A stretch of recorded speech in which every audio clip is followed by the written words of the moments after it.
Hello, and welcome to episode 156 of the Pos-cast with myself, Seth Hellman, and Rabbi Shmuel Posner. Oh, I reversed it. That feels so weird. What's weird? I didn't like that at all, but we're going to stick with it. I reversed the names. I don't know why I did that. Oh, you don't. Nobody. Maybe it's because I'm all flustered because you look so clear and it's very pink. Everything's very pink. Pink. Yeah, it's a little pink behind you. Oh, Believe it yeah, or not, that's not like one of those. The wall is. It's not pink. I don't know what peach or brown It's or pink. whatever. It doesn't matter. Anyway, It's I'm pink. upstairs. But for those of you who are actually watching this, that's not like it's not one of those backgrounds that you put in. It's actually what's behind him. It is. I'm upstairs in our apartment. The equipment up here is much better. We got the good camera, got the sound going, and we have a special guest with us, Sagi Ravid from Israel. We'll get to him in a second. But I first want to. It's a post-Pesach, and I received this on Friday at 11 a.m., the day after Pesach. And Peter Klein writes as follows: meant to text you earlier, putting tefillin on this morning, felt like reconnecting with an old friend. Was nice to be back at it. Thought you'd appreciate hearing that. Shabbat Shalom. And I said, oh, wow, that's amazing. And I wrote #Pos-cast. Yeah, because that, when Pesach is over, this is, I don't want to spend a lot of time talking about this, but the people that go rushing out to buy chametz, like have these crazy long lines for pizza and the pizza shops, and the first one to get the, mini riots happening at bagel shops and all that. So I was always like, what's wrong with you people? Just calm down. You had a whole week of Pesach. You should talking about how chametz is not necessary and the negativity of it and the positivity of matzah. And the minute you can eat chametz, you're crazy over it. But then the Hayom Yom for the day after Pesach is all about the energy of Pesach and how there's no separation. Pesach is over, and boom, you go back right into chametz. It's not like there's a gradual thing here. It's like that Achon Shal Pesach propels you back into the chametz world and allows you to elevate it. So on a positive guess, I guess people are ready now. Once Pesach comes, you're cleaned up. You're ready to attack the world, the chametz world, and elevate and bring it up to a higher level. But not having tefillin for 8 days. We always have to live in the moment. It's like, oh, I miss my tefillin on Pesach. No, you don't miss your tefillin on Pesach because you have Pesach. It's such a powerful yontif. You're not missing anything. You're just so full of energy from Pesach itself. But the minute Pesach is over, okay, now I get back. You got to be. Every moment has to be exciting. Every moment has to be a Mashiach moment. This is the moment. This is the time. Today was the day that the Rebbe said the famous Sikha of I've done all I can do, I leave it to you. You got to bring Mashiach now. It was a very powerful talk the Rebbe gave, and came out of a place we couldn't imagine, where the Rebbe said, so it was very, very strong language. Anyway, about I've done all I can do, I can't do anything else. I'm giving up to each one of you. If to be 10 people who care enough about Mashiach would have come already. And that's when the real Mashiach campaign started and just swept through Lubavitch in a very powerful way. And so what we're doing now is Mashiach energy, bring Mashiach to the world. And how did Sagi get on to the Pos-cast? I haven't spoke. Sagi left Boston, actually, to be honest, left Cambridge. And it was like, there's no big goodbye party. It was like, I guess maybe there was, but, there was a little separation between us because he's in Cambridge. And he would always pop by, every couple of months, come by for a Shabbos, for a Yontif. And then there was a stretch, he wasn't around. I'm like, okay, so he moved on in his life. People do that. And then I find out, he's in Israel. Oh, I don't remember, any goodbye or anything, which doesn't have to say goodbye to me. It's fine and good. But I was like, oh, so it was very Sagi-ish to do that. Just I'm off. I can imagine woke up one day, bought a ticket, and went to Israel.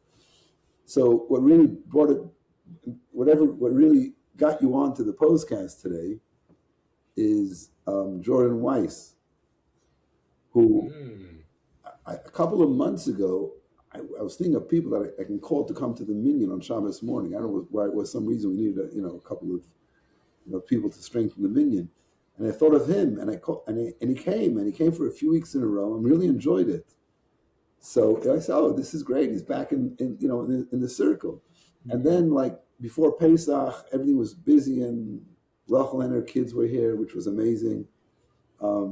Yeah, her whole family came here, and That's amazing. it was great. It was great. They took over the 6th floor, and just seeing like her older kids are like Bachram and Yeshiva. They're in Crown Heights now in Altaira.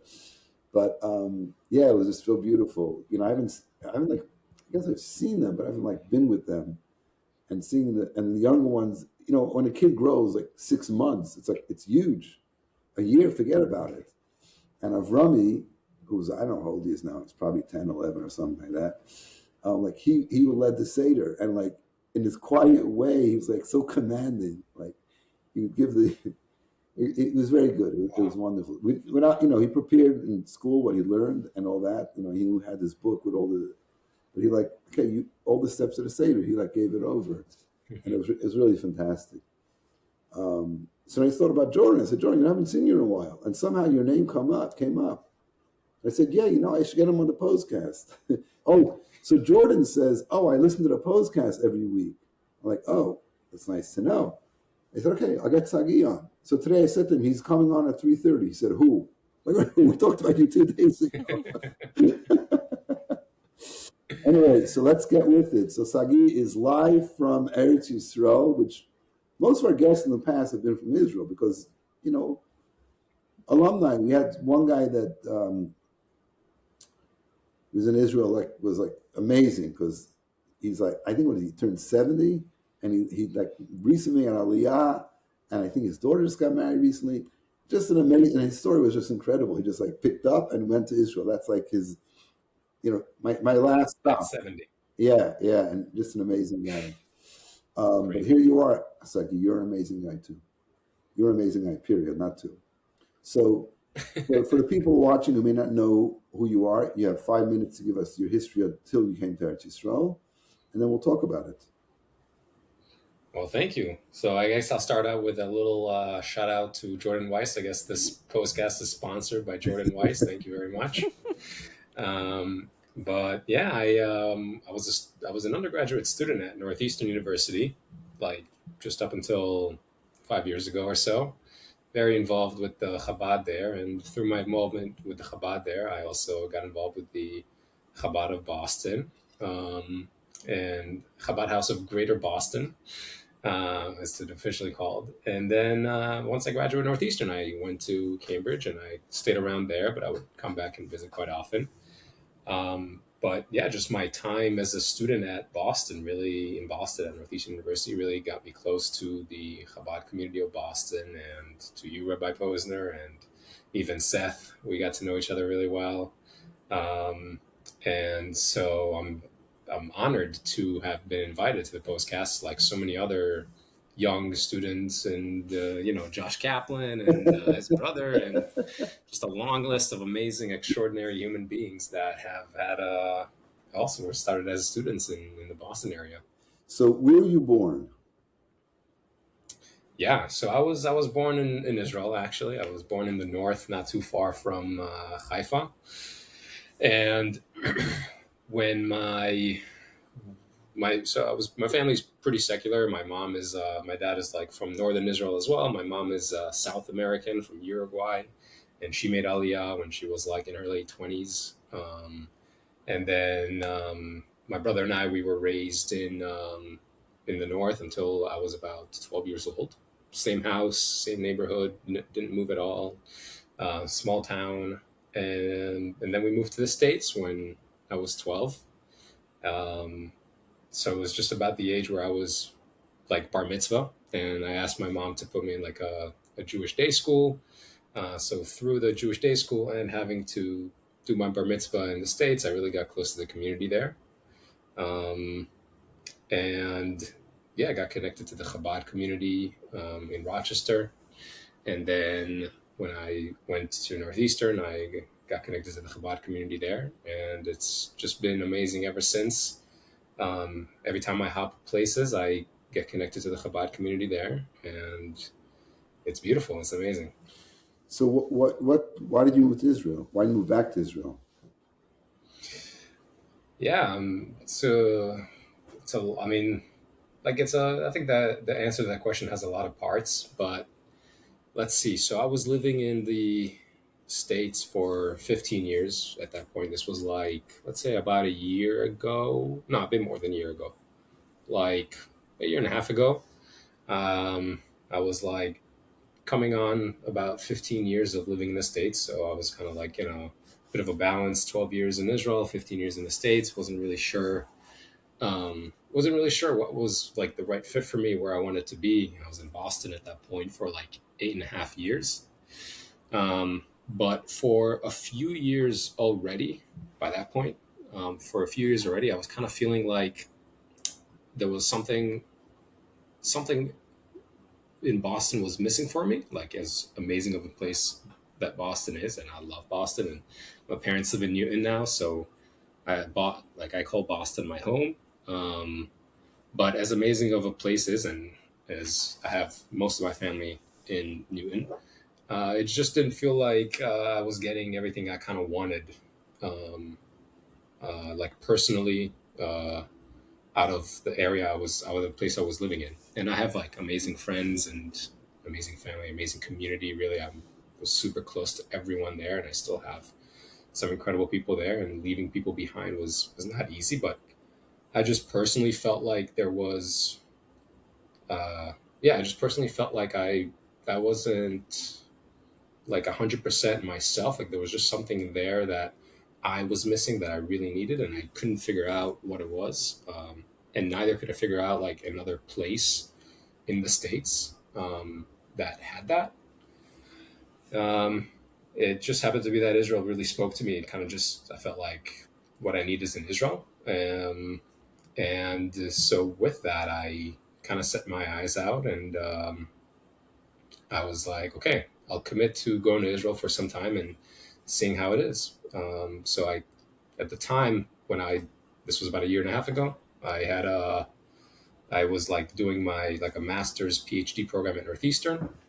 I had just started it. I was one semester in, and so I figured if I want to make this switch, now is actually a really good time because a PhD is about 4 to 5 years or 4 to 6 years. And so if like I'm 1 year into a PhD, then if I kind of like make the decision now, I can like do a PhD in Israel and not lose a lot of time in this process of doing a PhD. And that would kind of give me like that would also give me um, uh, like I guess the word I'm thinking of is like it would give me like some like foundation to life in Israel. Like I wouldn't just be moving like as a random person, like looking for work, looking for a place to live. Like I'd be moving into a program where I have colleagues and I have people looking after me. And so it would kind of give me like it would give me like a good foundation to just living in Israel, and it would also give me like hopefully what I was looking for um, personally. What are you doing your PhD in? So I'm doing my PhD in biotechnology, which I think everyone from Boston kind of knows what's that about.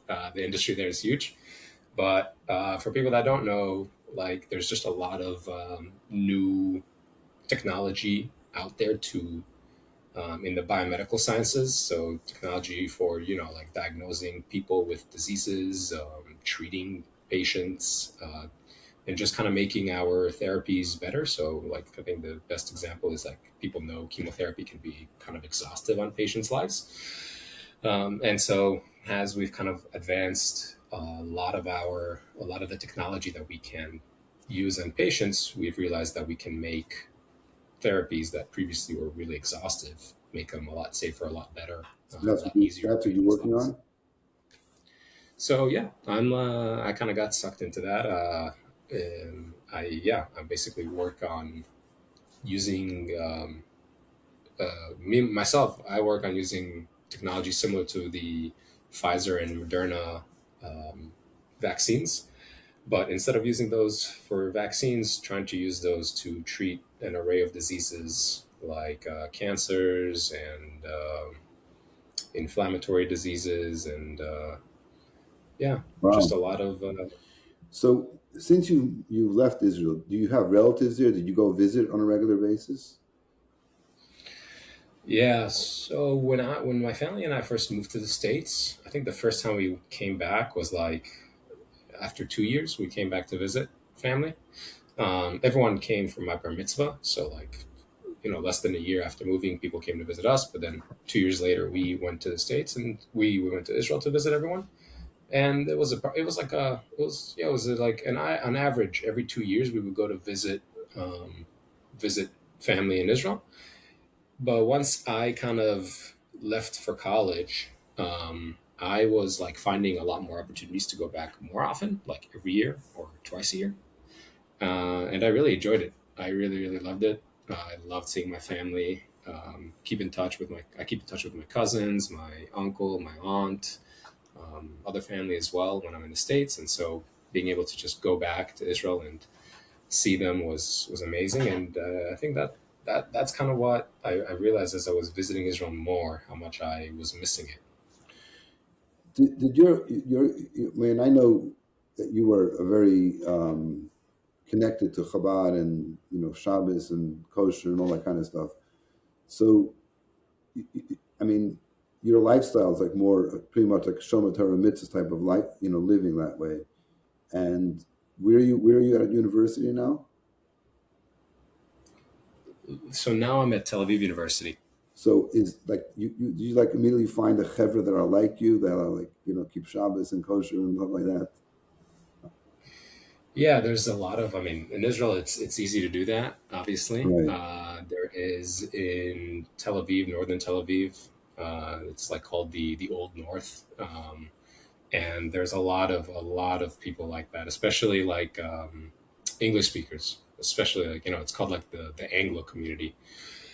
There's like a few shuls. There's like like probably just at least three shuls that are like majority people making aliyah from so many places, the US, England, other countries that don't necessarily like English is not like the official language there. France, yeah, for example, South America. So there's a lot of those communities.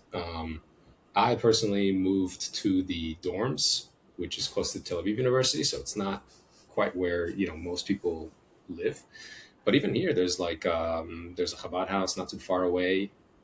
There's some other organizations on campus that are like focused on just kind of providing like that Jewish home for students that are here. Do you go to Chabad house a lot or often? It's Chabad houses in Israel is a bit different than Chabad houses in the States. Tell me about Um, It's I think in the States, Chabad houses are just open. Like they're just anyone can walk in anytime, and there will be like something for them to do or someone for them to speak with, or right. And I think in Israel, it's more of like on a like on an invitation basis because it's slightly different. Not necessarily an invitation basis, but like there's more organized events that you go to Chabad houses for. So yeah, I went to the Chabad house here for Purim, and that was really, really nice. And I got to know the Chabad rabbi well through that, and he's awesome. He's actually, I think Tel Aviv University is very fortunate with the Chabad rabbi that we Who have. is it? Oh man, Is it 1 second. Gerlitsky? Yeah, yes, him, Gerlitsky. Yeah, Okay. his father I heard is a big figure. Well, his father, his grandfather was a Holocaust survivor who moved to Montreal and had a few sons that are kind of like big names in Lubavitch. Like one son is a Rosh Yeshiva in Crown Heights. Another son is very active in Crown Heights, and his daughter is whatever. But this one was actually sent by the Rebbe as a special group of 10 shluchim that the Rebbe sent to Eretz Yisrael. So he grew up in Canada, but he's an American guy. This guy's father, Mhm. and yeah, I know him. He's just a wonderful man. I don't the son. I don't know that. Is that the guy that when I was in Israel and stuck with COVID that you had reached out to for me? Yeah, Is that's that the guy probably you the guy that connected brought you food then when you were stuck in the What a Next small time you world. see him, tell him Seth says thank you once again. with? Yeah. Yeah, so it's interesting. I think, I mean, I don't know.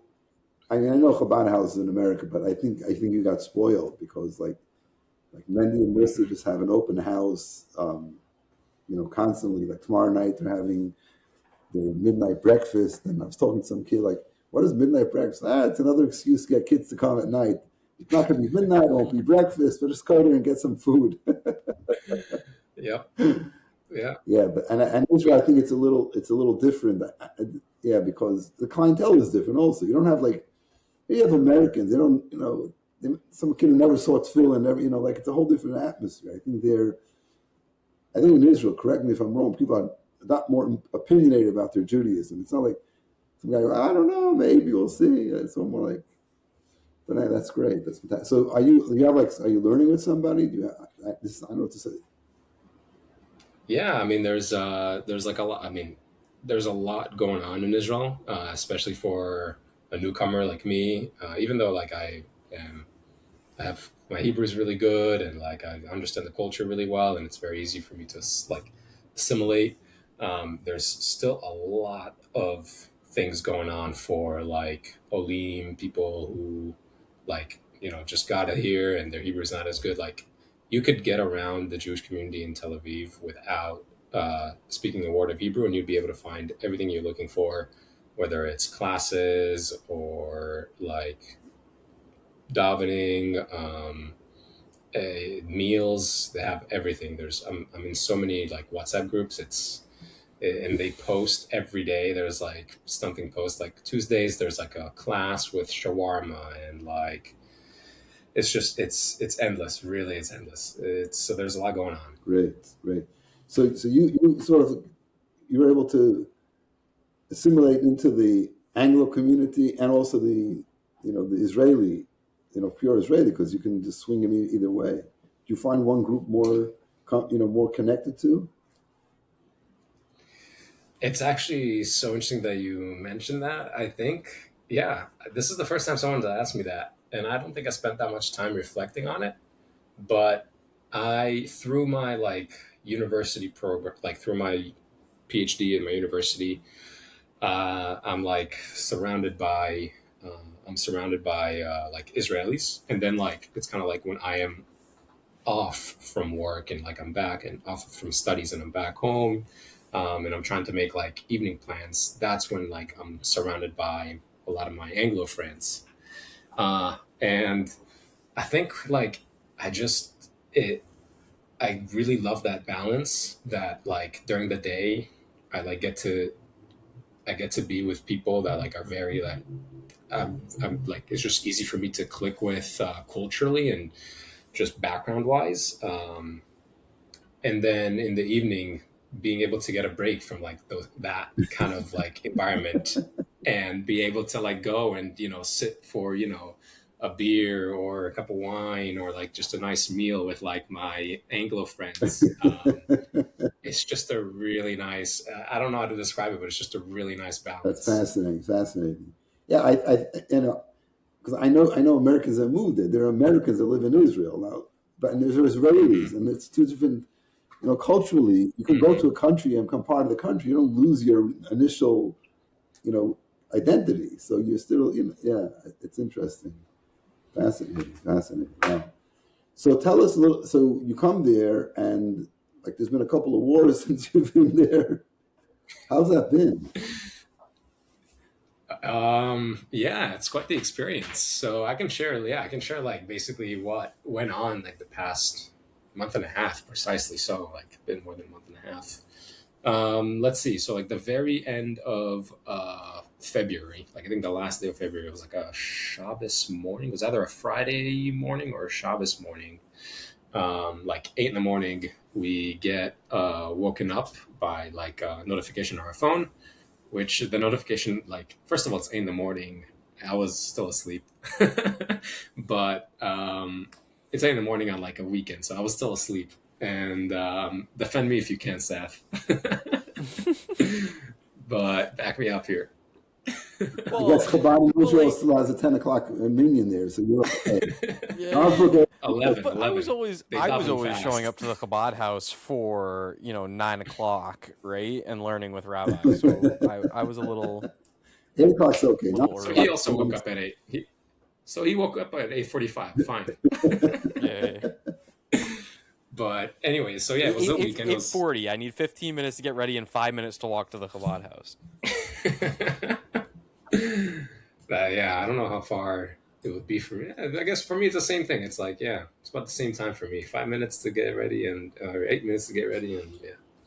But anyways, so we had so Friday or Saturday morning, we had like we get like a notification on our phone saying like be prepared for like, it was kind of like, I didn't even read it. It's just like in the US they have them like Amber Alerts where your phone goes like duh, duh, and like, yeah, so it's like that. It's an Amber Alert essentially, but the notification on it just says like be prepared. And like it was essentially the Israeli government was warning us that like they had just attacked Iran, so we might get some fire back. And so like I got woken up by this immediately. Like I put on whatever clothes I can, and my friends from my program at the university text me. They're like, "Hey, are you okay?" I'm like, "Yeah." And they're like, "There wasn't an alarm, so you don't have to, like, there wasn't a siren, so you don't have to go to shelter, but you just need to be prepared."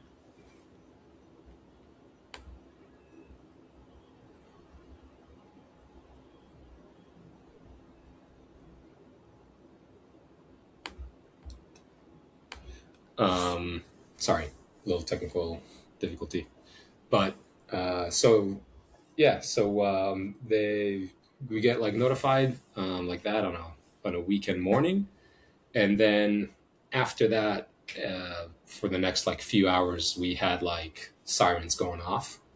So like we get a notification on our phone which says there is fire being launched. Be ready to go to a shelter in the next few minutes.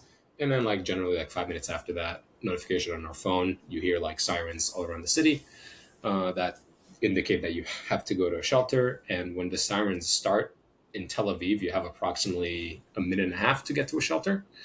In other places in Israel, you have a different amount of time. So it kind of just depends on where you are. Some places it's like 1 minute, some places it's 2. It just depends. So the first week like that, we would get approximately like 3 to 4 sirens during the day, 3 to 4 sirens during the night. And so it was pretty exhausting the first week. I think like on Wednesday or Thursday of the first week, I was like really, really tired. I was exhausted. But then after that, I realized that everyone else is also exhausted.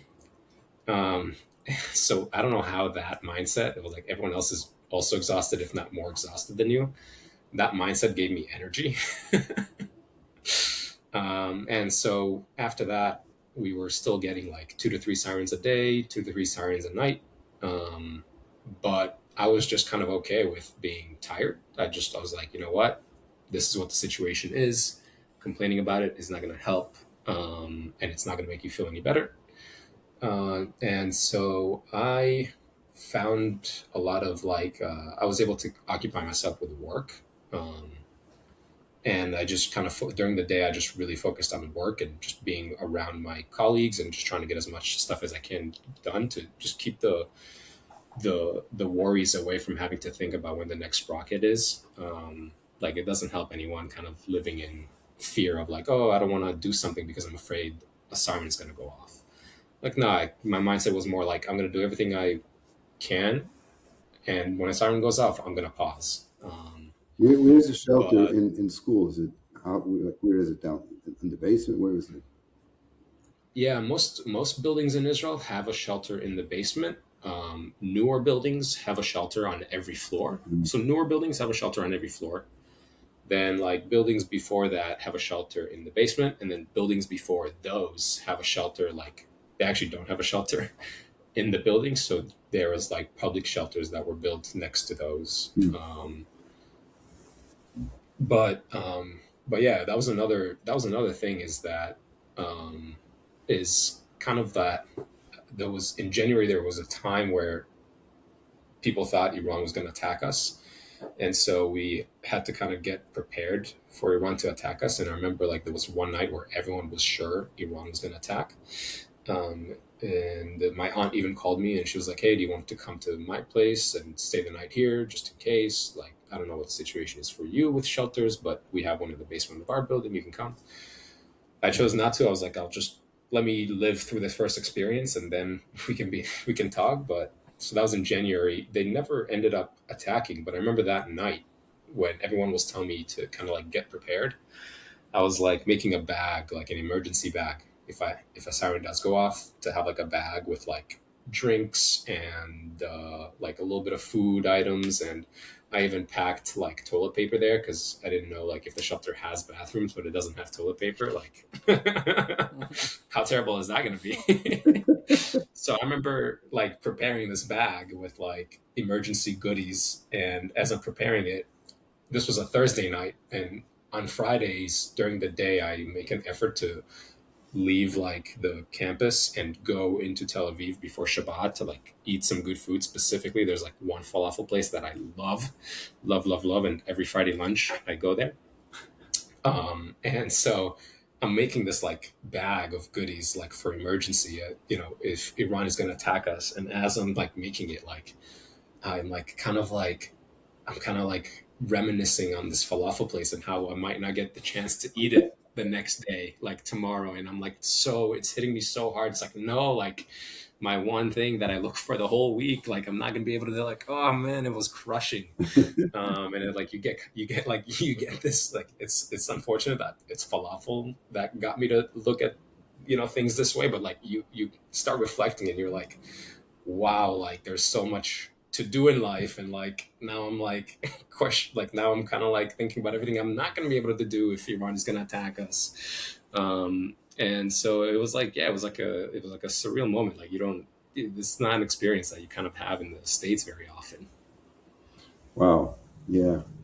The normality of life all of a sudden becomes so precious when you take it for granted. Mm-hmm. And all of a sudden now it's like, mm-hmm. Yeah, and so I think that's one thing that like made me really like the whole situation with Iran. I think that it kind of made me aware of like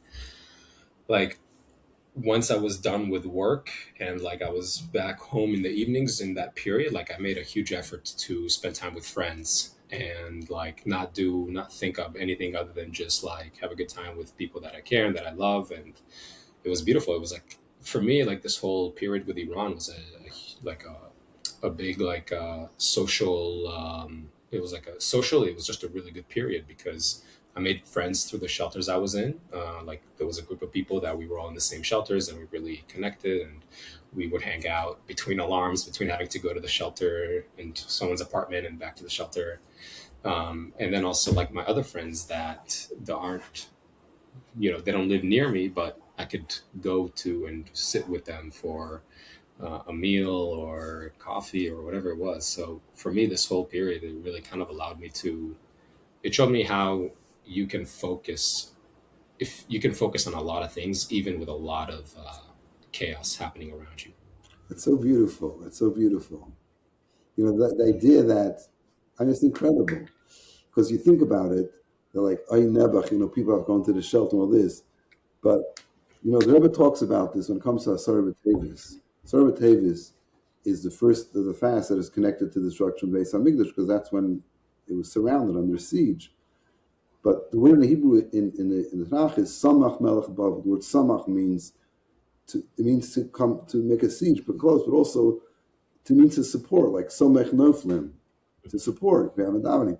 So when you're under siege in Yerushalayim then what does it mean? It means everybody is stuck in Yerushalayim, like and we talked. I don't know if we talked about this, but like, people were talking about their kids who are stuck in Israel, and Chani says to me, like, you can't be stuck in Israel. We're in Israel. You're in Israel, so you're not.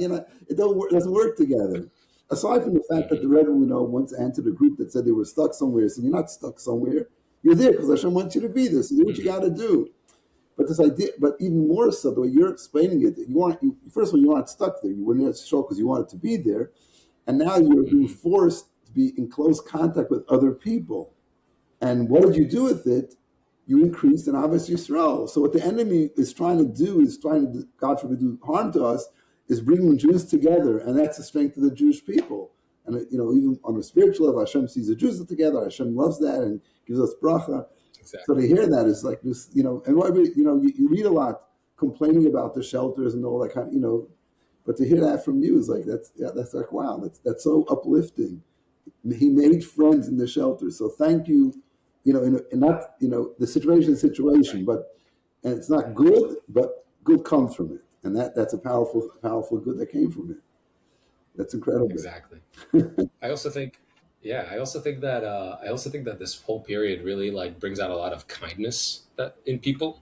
Like, I think when everyone is experiencing this chaos and this situation with Iran here in Israel, and just being exhausted and having to go between shelters and this and that, people become a lot more kind, like to one another, and you really see it. It's beautiful how people are willing to help out one another, and it's unfortunate that we have to live through such tough experiences in order to kind of like bring the best of us sometimes, like in this situation where if Iran wasn't attacking us, every Israeli would go about their day as usual and maybe not be so caring for his fellow neighbor Israeli. But like now that like we're getting hit by Iran pretty frequently, people are like a lot more considerate, they're a lot more kind, and you just get to see so much good in people through this.